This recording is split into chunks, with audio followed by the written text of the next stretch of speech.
പകരച്ചുങ്ക പ്രഖ്യാപനം Trump മരവിപ്പിച്ചതോടെ American ഓഹരി വിപണിയിൽ വൻ കുതിപ്പ്. ഡൗ ജോൺസ് സൂചിക 8% ഉയർന്നു. 3000 പോയിന്റിന്റെ നേട്ടമാണ് രേഖപ്പെടുത്തിയത്. കഴിഞ്ഞ ആഴ്ച ട്രംപ് ഏർപ്പെടുത്തിയ പകരച്ചുങ്കമാണ് താൽക്കാലികമായി മരവിപ്പിച്ചത്. 90 ദിവസത്തേക്ക് അടിസ്ഥാന പകരച്ചുങ്കം 10% മാത്രമായിരിക്കും. എന്നാൽ ചൈനയ്ക്കുള്ള ഇറക്കുമതി തീരുവ 125%-ആയി ഉയർത്തുകയും ചെയ്തു. സുഹൈൽ വിശദാംശങ്ങൾ നൽകും. സുഹൈൽ, ഒരു തിരിച്ചടി ബോധ്യപ്പെട്ടിട്ടുണ്ട് ട്രംപിന്. അതിൻ്റെ ഒരു റിസൾട്ട് ഇപ്പോൾ കാണുന്നുമുണ്ട്. ഡൗ ജോൺസ് അടക്കം വലിയ കുതിപ്പ് കാട്ടുന്നു. അപ്പോൾ ഇതൊരു താൽക്കാലിക അയവ് മാത്രമായിരിക്കുമോ, അതല്ല ഇതിൻ്റെ റിസൾട്ടും ഇമ്പാക്റ്റും മനസ്സിലാക്കിക്കൊണ്ട് തീരുവ പൂർണ്ണമായി ഉപേക്ഷിക്കാനുള്ള നീക്കം ട്രംപ് നടത്താനിടയുണ്ടോ? സൈഫുദ്ദീൻ, നമ്മൾ മനസ്സിലാക്കുന്നത് ഇപ്പോഴത്തെ സാഹചര്യത്തിൽ ചൈന വലിയ രൂപത്തിലുള്ള തിരിച്ചടി അമേരിക്കയ്ക്ക് നൽകിയതാണ്. താൽക്കാലികമായെങ്കിലും ഈ 90 ദിവസത്തേക്ക് ഡൊണാൾഡ് ട്രംപ് തൻ്റെ അധിക തീരുവയിൽ നിന്ന് പിന്മാറാനുള്ള കാരണം എന്നാണ് ഒരു വിശകലനം. കഴിഞ്ഞ ദിവസമാണ് 84% തീരുവ US മേൽ തിരിച്ചടിച്ചുകൊണ്ട് ഈ ഒരു പ്രഖ്യാപനം ചൈന നടത്തിയത്. അതിന് 104% എന്ന രൂപത്തിൽ ആദ്യഘട്ടത്തിൽ ഒരു തിരിച്ചടി നൽകി. പക്ഷേ അപ്പോഴും ചൈന പിൻവാങ്ങിയില്ല എന്നുള്ളതാണ് ഏറ്റവും പ്രധാനപ്പെട്ട കാര്യം. അതുകൊണ്ട് തന്നെയാണ് അത് 125-ലേക്ക് ചൈനയുടേത് മാറ്റുന്നു. അതോടൊപ്പം തന്നെ മറ്റു രാജ്യങ്ങളുമായി സഹകരിച്ചുകൊണ്ട് മുന്നോട്ട് പോകാൻ ആ രാജ്യങ്ങൾക്ക് 10% അവരുടെ തീരുവ നിർത്തുകയും ചെയ്യുന്നു.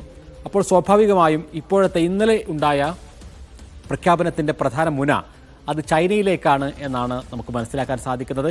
ചൈന ഇനിയെങ്കിലും പിന്മാറിയിട്ടില്ല എങ്കിൽ ചൈനീസ് മാർക്കറ്റിനെ തകർത്ത് കളയും എന്നുള്ള ഒരു ഭീഷണി നൽകാനാണ് ചൈന ശ്രമിക്കുന്നത്. പക്ഷേ ഏറ്റവും കൗതുകകരമായ കാര്യമെന്ന് പറയുന്നത്, ഇപ്പോൾ വന്നുകൊണ്ടിരിക്കുന്ന റിപ്പോർട്ടുകൾ പ്രകാരം ചൈന മറ്റു രാജ്യങ്ങളിലേക്ക് സാധനങ്ങൾ കയറ്റുമതി ചെയ്ത് ആ രാജ്യങ്ങളിൽ നിന്ന് അമേരിക്കയിലേക്ക് ഇറക്കുമതി ചെയ്യാനടക്കമുള്ള തന്ത്രങ്ങൾ മെനയുന്നു എന്നുള്ളതാണ്. അതുകൊണ്ട് തന്നെ സ്വാഭാവികമായും ചൈനയും അമേരിക്കയും തമ്മിലുള്ള ഈ വ്യാപാര യുദ്ധം എന്ന് പറയുന്നത് പലതരത്തിലുള്ള കൗതുകങ്ങളിലേക്കും അതേപോലെ തന്നെ പുതിയ സ്ട്രാറ്റജികളിലേക്കും പോകാനുള്ള എല്ലാ സാധ്യതയുമുണ്ട്. അതോടൊപ്പം ഏറ്റവും ശ്രദ്ധേയമായ കാര്യം, കഴിഞ്ഞ ദിവസം യൂറോപ്യൻ യൂണിയൻ അമേരിക്കയ്ക്ക് 25% തിരിച്ചടി തീരുവ പ്രഖ്യാപിക്കാനുള്ള ഒരു ഒരുക്കമുണ്ടായിരുന്നു. ആ ഒരുക്കത്തിനിടയിൽ കൂടിയാണ് ഇപ്പോഴത്തെ ഈ തീരുമാനം വന്നിരിക്കുന്നത്. അത് ഇമ്പോസ് ചെയ്തിട്ടില്ല, അത് പ്രഖ്യാപിക്കുകയോ അല്ലെങ്കിൽ അത് നടപ്പിലാക്കുകയോ ചെയ്തിട്ടില്ല. യൂറോപ്യൻ യൂണിയൻ 25% അമേരിക്കക്ക് നികുതി ചുമത്തുന്നു എന്ന് പറയുമ്പോൾ സ്വാഭാവികമായും അത് അമേരിക്കയും യൂറോപ്പും തമ്മിലുള്ള വലിയ ഒരു തർക്കത്തിലേക്കും അതേപോലെ തന്നെ സംഘർഷത്തിലേക്കും പോകുന്ന ഒരു മാർഗമായിരുന്നു. അതിനു മുമ്പ് കൂടിയാണ് ഇപ്പോൾ ട്രംപ് ഈ ഒരു പ്രഖ്യാപനം 90 ദിവസത്തേക്കാണ് എങ്കിൽ പോലും അത് നടത്തിയിരിക്കുന്നത്. ഇതോടൊപ്പം നമ്മൾ പറയേണ്ടത് US ഓഹരി വിപണിയിലുണ്ടായ വലിയ മുന്നേറ്റമാണ്. ഡൗ ജോൺസ് സൂചിക 8% ഉയരുന്നു, 3000 പോയിന്റിലേക്ക് എത്തുന്നു.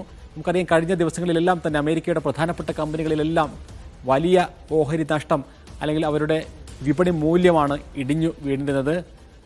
ടെസ്ല ആകട്ടെ, അതേപോലെ തന്നെ മെറ്റ ആകട്ടെ, ആൽഫബറ്റ് ആകട്ടെ, പ്രധാനപ്പെട്ട കമ്പനികളിലെല്ലാം തന്നെ അവർക്കെല്ലാം അവരുടെ വിപണി മൂല്യത്തിലുണ്ടായ വലിയ തകർച്ച നമ്മൾ കണ്ടിരുന്നു. ബില്യൺ കണക്കിന് ഡോളറാണ് ഒറ്റയടിക്ക് ഈ കമ്പനികൾക്കെല്ലാം നഷ്ടമായിരുന്നത്.